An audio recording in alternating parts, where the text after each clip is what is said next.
Takže ahojte, dnes sme sa vybrali tak na taký menší výlet do Levoče. Zajtra sa chystáme na Spišský hrad, údajne nejaký výstrel z Delomačeka, či čo. Sa to na mňa pripravuje, ale určite to bude zaujímavé. Dneska ešte pozrieme asi Levočské námestie. Veľké je dosť, dokiaľ nezačne pršať, pretože sa nejak trošku zatiahlo. A to zatiaľ asi tak bude aj všetko. Jo.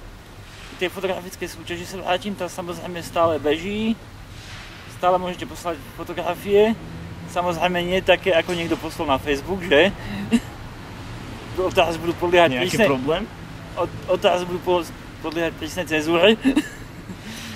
Ale samozrejme posielajte, súťažíte hodnotné ceny. No a my ideme asi ďalej pozrieť na meste.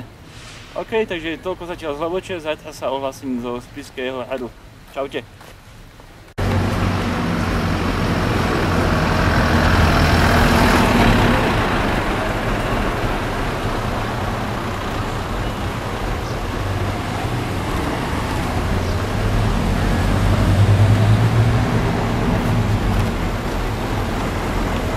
Čo točíš? Teba, ne? Aj?